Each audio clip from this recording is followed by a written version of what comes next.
presidential debate with the GOP candidates on stage.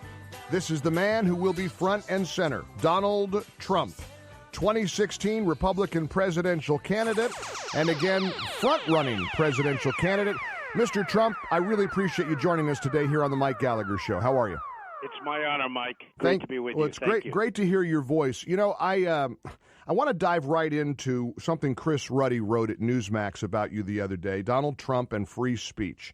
Okay. And Chris Ruddy pointed out that he's amazed that practically no one is asking Donald Trump about the free speech implications of the effort to punish you. And you've been through this. You've been cut from Univision, NBC, and all for things that everybody knows you didn't say. Right. Does that like stick under your craw? Has that bothered you? Has that distracted you at all? Realizing this very important free speech implication that has taken place with the bashing of Donald Trump? Well, Mike, they jumped on the bandwagon, and Macy's, too. Macy's is gutless. And, you know, I know the executives over there. I know the top executive, and I was really surprised. He turned out to be a gutless wonder like all of them. And it turned out that I was right. By the time they figured that out, they had already cut. So, you know, it's sort of interesting. So now they have many people boycotting Macy's, and then Univision did their thing. Mm-hmm. And the good news is they broke a contract. I have a very strong contract, and I sued them for $500 million. So I'll let you know how I make out on that one, but I should do just fine. I've been pretty good at contracts over my life. So yeah, you know a thing or two about them. I do, and you know, likewise Macy's. So you know, it's a very interesting thing. But it turned out I was right because I was talking about illegal immigration, and then of course beautiful Kate was killed in San Francisco, right. And Jamil and so many others. I mean, just so many others were just. The families were decimated by these illegals that come in, and they have no awareness. They couldn't care less. I think they shoot people, and they don't even think about it. They wake up the next morning, they don't even know what they did, and they're pushed over here. And it's a disgrace what's happening. I went to the border, as you know, Mike, and it was an amazing event because I went to the border, and you know, it's a lot of problems and a lot of crime and a lot of people coming into this country that should not be coming into this country. Which was precisely what you said when you made your announcement, Absolutely. And that's what really, really burns me is that the critics knew exactly what you were saying, how you were saying it. To this day, for people to accuse you of accusing all Mexicans of being rapists and all this nonsense, right. It's dishonest, it's disingenuous, and I think that's what resonated with the American people. The American people aren't stupid. They saw this and they watched this and they say, wait a minute, that's not what he said. What he said, I happen to agree with, and they're accusing him of saying something that he didn't say. You know what? I support Trump. I really think that's a big reason why you're continuing to have such success with the American people right now.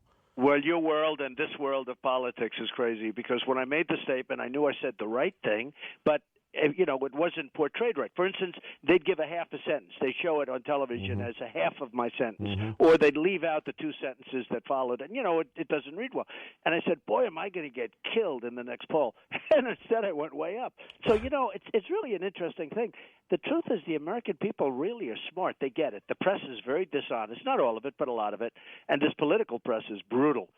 You know, they're so dishonest. It's incredible, many of them. So the amazing thing is I went up, and the McCain thing likewise. You know, I said things about McCain, and if you read it, it was fine what I said. Now, with all of that being said, he's done a terrible job with the veterans. I mean, the veterans are living like they're living in hell, and it's horrible the job he's done with the veterans. But I said something about McCain. If you read the whole thing, it was fine. If you take out a quarter of a sentence or a half a sentence, it doesn't sound so good.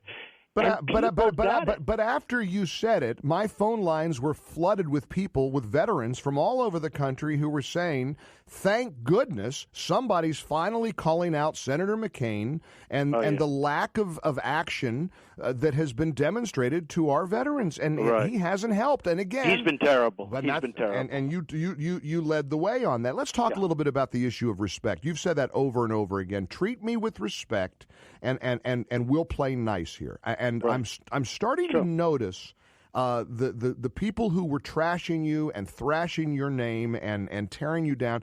They see these poll numbers. They're starting to get a little quiet. Is it just me? Well, it's a funny thing. They started saying the clown, and, clown car, and, Yeah. riding along. And now they don't say that anymore. But it's very interesting because I'm representing a tremendous group. I call it the silent majority, a term that for some reason hasn't been used in decades. But I remember almost when I was young and growing up, I heard the word silent majority, and it always made sense to me. It's such a great word. And I guess it was somehow put together maybe with the Nixon group or something. And I don't know. And maybe for that reason, it's a little bit controversial, but it shouldn't be controversial because there's a silent majority out there, and they're speaking. And you've seen the last couple of days of the polls that are coming out. The Fox poll came out, which is humongous, the difference in terms of, it's not like they like to say, at first I was leading by 4 or 5 points. I said, well, that's within the margin of error. And I say, well, wait a minute. If I'm number one and I'm 5 points ahead of, let's say, more of an establishment stiff, why are you saying it's within the margin of error? Well, it is. You're leading by 5, but now I'm leading by 12 and 14. Now they can't say that. I will say the tenor and the tone has definitely changed. There's no question about it. It just the flame throwing has been withdrawn. I mean, it just seems to have withered away because these poll numbers seem real. And listen, you talk about the world I'm in talk radio. I've been at this 35 years. Mm-hmm. When I see lines light up and passion, when I see what people are tweeting about you on various talk radio boards. This is real. This is not some flash in the pan. You're connecting with Americans in a profound way. Now let's talk for a moment about your ideological track record. You've explained this. I mean, I think people are perfectly capable of understanding this. But the criticism that you're going to hear Thursday night on that stage is, well, you were a Democrat. Now you're a Republican. You were more liberal. Now you're. And I saw you give an interview where you say, when you're a businessman in New York City, you have to have a degree of pragmatism. When you're a politician, you can be who you are and you can present yourself to the American people and let them decide. But that definitely is going to be a big issue for Thursday night, don't you think? Don't these? Well, they may bring it up, but the truth, I have one very simple, answer for it. Ronald Reagan. He was a Democrat, and he switched over. In fact, he was sort of a liberal guy, actually, and he switched over with years, with experience, as he became more and more intelligent, frankly. Right. And he switched over, and that's a good answer. And the other thing is, I'm a businessman. Everybody in New York City is a Democrat. You don't win. As a Republican, it's almost impossible to win in New York. I mean, you can have a fluke, like you had John Lindsay years ago. You had Bloomberg, where he spent hundreds of millions of dollars on commercials and stuff. But basically, you cannot win. Whoever wins a Democratic primary wins. So I grow up in New York City, and I move into Manhattan when I'm young. Everyone's a Democrat, so I was a Democrat, and I think that's easily explained. And as a businessman, you almost had to be. And then you think that Ronald Reagan was a Democrat, and that sort of solves a lot of problems because he's the guy that I like. You said something the other day that a quote that really resonated with me, and it was almost a slip. And then I don't know if you meant to say it, but it came out. You said, they might not like me, but they like my message. You're a tough guy. You got that you're fired reputation from the TV show. You're a mega successful business executive. You're not exactly the kind of guy that people would think, oh, well, he's a warm, fuzzy guy. He's a take charge guy. He's a man who's greatly accomplished. That really is the essence of the Donald Trump candidacy, isn't it? That people may not like you necessarily, but they certainly like what you have to say. Well, Mike, it's interesting. A woman came up to me after a speech, and we're getting, as you know, bigger crowds than Bernie Sanders. We're getting bigger crowds than anybody, okay? And that's a great thing for what we represent, conservatives and Republicans. And, we're out there, too. They don't like to talk about it. I had 15,000 people in Phoenix, Arizona, by the way. And as you know, what happened with McCain, he called them the crazies. He called them, and these were incredible people. These people are probably listening to your show right now. I mean, these are incredible American people. But there's just something going on out there, Mike, that really is that I have never seen. A woman came up and she said, this is a movement. And then she said, getting back to your question, she said about she said, but Mr. Trump, I'm not sure do people like you.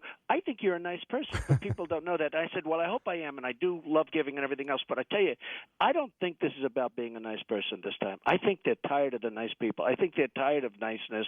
I think this is about smart and tough and capable and not incompetent. I think people are less inclined toward the nice. Now, I really am a nice person. I like to be a nice person. It's important to me. But I don't think it's about being a nice person this time, Mike. Right. I think it's about being a competent person that gets things done, because the country's going to hell. Well, and that's the sense that I think millions and millions of Americans have. In a Trump administration, who would you like to see from that debate stage Thursday night join you on your team? Well, I'll give you that answer in a few months, but right now I'm competing against all of them, so I don't want to tell you who I like and who I dislike, right, because I don't want to put anybody at an advantage. But let's be fair here. Some of these candidates have gone after you, and some have been very smart and said, "Why would I do that? Why am I going to attack a fellow Republican?" You know what's interesting? The ones that really went after me are, if you look at it, are your senator from South Carolina, Lindsey Graham. He went after me viciously, and he came up to my office looking for money and everything else years ago. But Lindsey Graham, who I don't even know, and the Perry from Texas, and he really went after. I mean, and they both went down. Right. So I thought, boy, they're going to do well. I would have assumed they'd do well because they're going after. They got so much airtime. Lindsey Graham did a commercial, probably spent a fortune on it. It was a crummy commercial with the golf, although he doesn't have a bad golf swing actually. but he did a commercial, and Perry, the former governor of Texas, he came after me. That it was incredible, and I hit him back pretty hard. But the amazing thing is that their poll numbers actually went down. Now they're both not in the debate. Well, and speaking of Lindsey Graham, the cell phone number, I see somewhere, a gossip site somewhere supposedly posted your cell phone number. Did you see that coming? They did, but they didn't post the right one. I have many of them, and this was an old, obsolete one that I haven't used in a long time, and so they didn't post the right one, fortunately. But I wonder. I'll check it to see how many people have called in. But no, they didn't post the right one. Are you having a good time, Mr. Trump? I am, but more importantly than a good time, we're making a lot of progress. You saw the polls come out from New Hampshire, which is an amazing place, yep, and Iowa, which is an amazing place, and, leading big league in both of them. And, they were supposed to be a Jeb Bush territory, and he's way down, and Walker territory, and he's way down. Walker's got tremendous problems in Wisconsin. If you look at, what's going on in Wisconsin, it's unbelievable. Right. They have a deficit of $2.2 billion. They were supposed to have a surplus, and a lot of turmoil. So, his numbers are way down, and it's been amazing. And then the national polls just came out, and, we're really doing good. So, but it's early yet. It's still got 5 or 6 months to go before the primaries start voting, and we'll see what happens. Is there doubt in your mind that you'll be the GOP nominee? Well, there always has to be doubt. Sure. I'm against a lot of intelligent people, and some of them aren't so intelligent probably, but I'm against a lot of good people and a lot of intelligent people. And, only a fool would say there's absolutely no doubt. But, I feel confident. I think we're going in strong. We're doing very well. We're resonating. We're getting tremendous crowds. And basically the theme, Mike, is make America great again. Right. Another thing I say a lot, the American dream is dead, but I'm going to make it bigger and better and stronger than ever before. And I mean that. The American dream is essentially dead if you look at what's going on.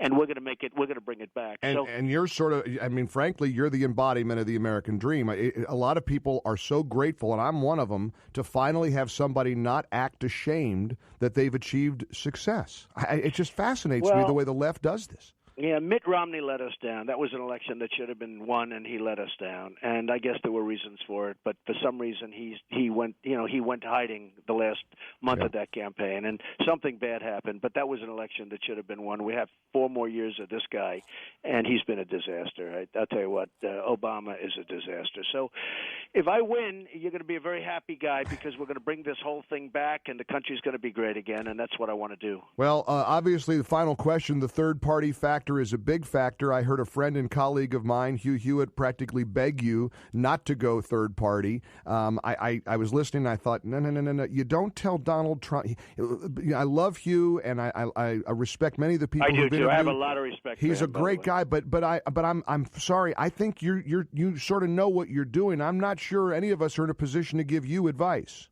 I just don't want to give up the leverage, to be honest with you. I want to be treated well by the Republicans. I certainly don't want to run as an independent. A lot of people would like me to. I have many, many people asking me, please run as an independent. You'll win. And I think I'd actually do really well as an independent. But the much better route is to go as a Republican, and I say Republican conservative. And I'm leading in all the polls, so sort of why would I do that? But I don't really want to give up that leverage because I think we have some pretty good leverage going. Makes sense to me. Donald Trump, I know how how busy you are. You're going to have a big night Thursday night. I'm very grateful you took time away from your schedule to join us here on the Mike Gallagher Show. I hope you'll stop by and visit with us again. Well, if you knew who I turned down in order to do your show, you would be very impressed. Are you kidding? Yes. Can you tell me? Some really big ones, and I won't embarrass them, but I will tell you, your show is great, and I know you've been such a great supporter, and that's why I did it. Well, you've made my day. Donald Trump, all the best. We'll stay well. We'll see you again soon. Thank you, Mike. Thank you so very much for your time. Very appreciate it, Mr. Trump. Donald Trump joining us on our guest line, talking about this extraordinary race for the White House.